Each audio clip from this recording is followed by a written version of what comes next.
Assalamualaikum warahmatullahi wabarakatuh. Perkenalkan, nama saya Talita Ferinalisa, nomor absen 33, dan teman saya. Perkenalkan, nama saya Feni Puspitasari, nomor absen 34. Di sini saya ingin menjelaskan permasalahan blok Ambalat antara Indonesia dan Malaysia. Ambalat adalah landasan kontinen dengan luas 15.235 km persegi di wilayah Sulawesi atau Selat Makassar, Indonesia, yang perbatasannya belum disepakati dengan Malaysia. Nama blok laut di Ambalat digunakan untuk kepentingan eksplorasi sumber daya laut, terutama minyak. Ketegangan antara Indonesia dan Malaysia meningkat terkait klaim masing-masing atas wilayah Ambalat, yang merupakan area laut dalam pada kedalaman 2.500 meter di landasan kontinen. Kelanjutan alamiah daratan Kalimantan Indonesia yang kaya akan minyak dan gas bumi. Sengketa ini bermula ketika perusahaan minyak Malaysia Petronas memberikan konsensi kepada The Royal Dutch Shell Corp untuk eksplorasi blok ND6Y dan ND7Y pada 16 Februari 2005. Sementara itu, Indonesia telah memberikan konsensi pengeboran di Ambalat kepada perusahaan Amerika Unocal dan perusahaan Italia melalui kontrak pada 12 Desember 2004. Sengketa ini menarik perhatian internasional, terutama negara-negara ASEAN, karena dampaknya terhadap kawasan. Penyelesaian sengketa antara kedua negara sebaiknya mengikuti jalur hukum internasional, seperti kasus Pulau Sipadan dan Ligitan yang diselesaikan di Mahkamah Internasional pada 1996 setelah negosiasi panjang. Mahkamah Internasional memutuskan Sipadan dan Ligitan milik Malaysia karena eksplorasi telur penyu dan pembangunan mercusuar. Putusan ini tidak mempengaruhi Ambalat, yang pengaturan delimitasinya harus sesuai dengan pasal 83 UNCLOS. Putusan Mahkamah Internasional pada 2004 tentang Sipadan dan Ligitan menimbulkan masalah baru terkait delimitasi YTE dan landasan kontinen antara Indonesia dan Malaysia.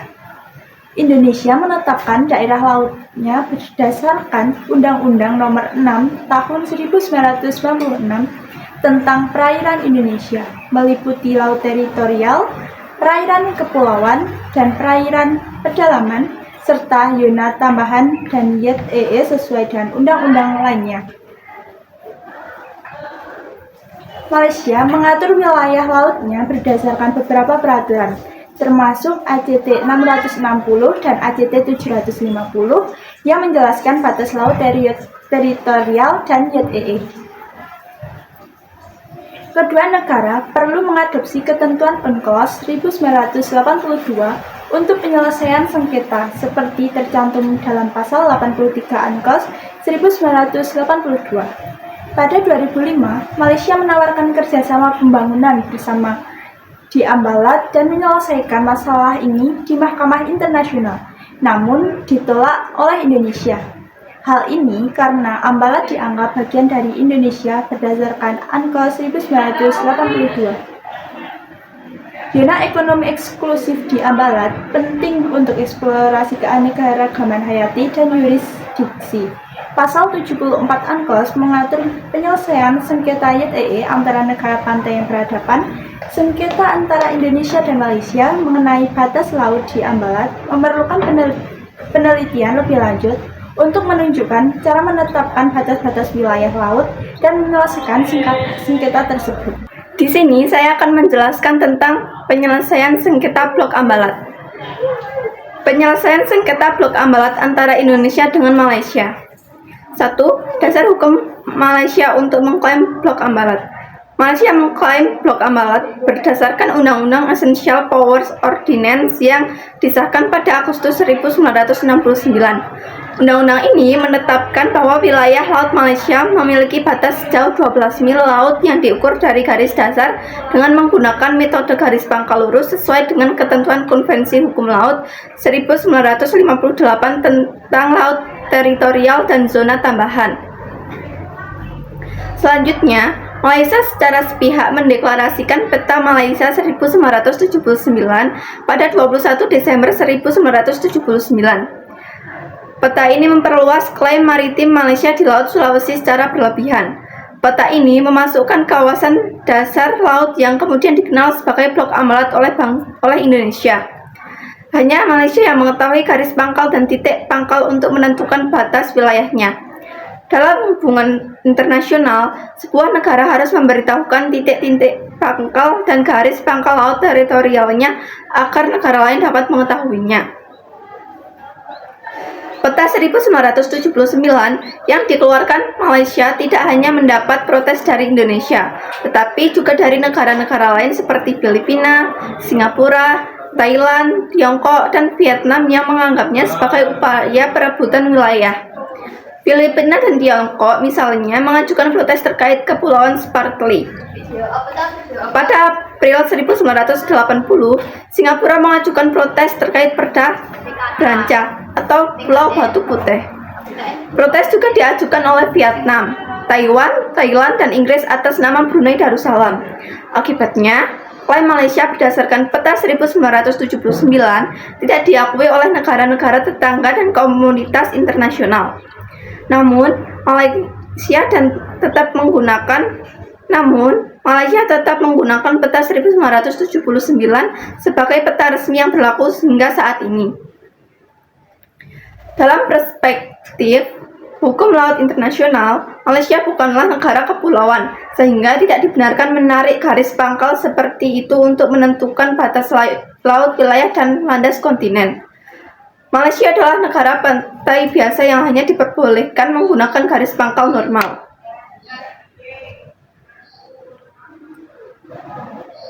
Malaysia dapat menggunakan garis pangkal lurus jika memenuhi syarat, yaitu adanya deretan pulau atau karang di depan pantainya dan memiliki ikatan kedekatan dengan wilayah daratan Sabah sesuai dengan pasal 5 Konvensi Hukum Laut 1958 tentang laut teritorial dan zona tambahan serta pasal 7 Konvensi Hukum Laut 1982. Aris Hafaz Ugrosono, Direktur Perjanjian Politik, Keamanan, dan Kewajiban Kewilayahan Indonesia, menyatakan bahwa menurut hukum kebiasaan internasional, jika klaim suatu negara merupakan tindakan sepihak dan tidak mendapat protes dari negara-negara lain, terutama negara tetangga, maka setelah 2 tahun klaim tersebut dapat dianggap sah. Namun karena Peta Malaysia 1979 mendapat banyak protes dari negara-negara tetangga dan lainnya, peta tersebut tidak memiliki kekuatan hukum. Jika Malaysia berpendapat bahwa setiap pulau berhak memiliki laut teritorial, zona ekonomi eksklusif atau ZEE, dan landasan kontinennya sendiri, hal ini bertentangan dengan pasal 121 Konvensi Hukum Laut. Penetapan batas landasan kontinen memiliki aturan spesifik yang mengakui bahwa pulau-pulau yang relatif kecil dan tidak signifikan secara sosial dan ekonomi tidak akan dianggap sebagai keadaan khusus dan penentuan garis batas landas kontinen. Malaysia bukanlah negara kepulauan, sehingga tidak berhak mengklaim ambalat. Menurut Konvensi Hukum Laut, sebuah negara pantai yang wilayah daratannya langsung bersentuhan dengan laut berhak atas zona maritim laut teritorial, ZEE, dan landas kontinen, asalkan syarat-syarat jarak dan geologis terpenuhi. Berikut adalah proses klaim yang diajukan Malaysia terhadap blok ambalat. 1.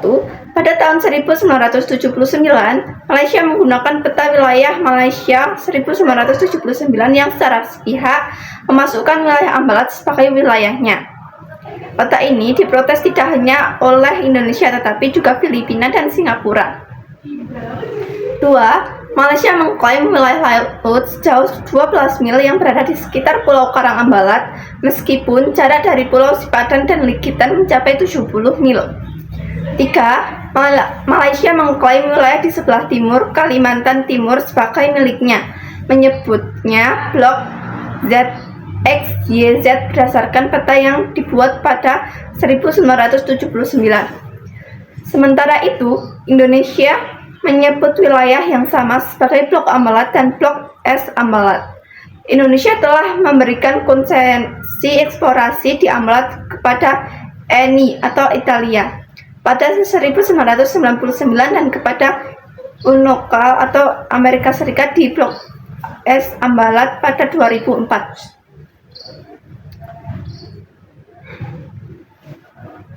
4. Pada Juli 2004, Malaysia belum siap berdialog dengan Indonesia karena sedang melakukan survei titik dasar berdasarkan peta 1979. 5. Sejak 1961, Indonesia telah memberikan konsesi eksplorasi kepada berbagai perusahaan minyak dan konsesi ini masih berlanjut. Permasalahan muncul ketika Malaysia membuat peta sepihak pada 1979 dan merasa memiliki peran lebih besar dalam pembangunan Ambalat. 6. Garis dasar adalah garis lurus yang menghubungkan titik-titik terluar dan jika ditarik dari garis tersebut, Ambalat termasuk di dalamnya dan bahkan lebih jauh lagi. Indonesia telah mencantumkan hal ini dalam Undang-Undang Nomor 4 Tahun 1960 yang kemudian diakui dalam Konvensi Hukum Laut 1982. 7. Indonesia berhasil memperjuangkan konsep hukum negara kepulauan hingga diakui secara internasional. Pengakuan ini terwujud dalam bab 4 Konvensi PBB tentang hukum laut UNCLOS yang ditetapkan pada konferensi ketiga PBB tentang hukum laut di Montego Bay, Jamaika pada 10 Desember 1982. 8. Masalah yang dihadapi Indonesia saat ini berkaitan dengan kasus Sipadan dan Ligitan, terutama saat berseteru dengan Malaysia. Sipadan dan Ligitan, Indonesia tidak meminta Mahkamah Internasional untuk memutuskan garis perbatasan laut secara keseluruhan. Indonesia tidak pernah merundingkan hal tersebut dalam hukum internasional karena Malaysia tidak memprotes, maka dianggap sebagai pengakuan terhadap sikap Indonesia yang tertuang dalam Undang-Undang Nomor 4 Tahun 1960. Malaysia baru mengajukan nota protes pada 2004 setelah menang dalam kasus Pulau Sipadan Ligitan. 9. Pada 1998, Indonesia memberikan konsesi kepada Shell untuk eksplorasi minyak dan Malaysia tidak memprotes hal itu.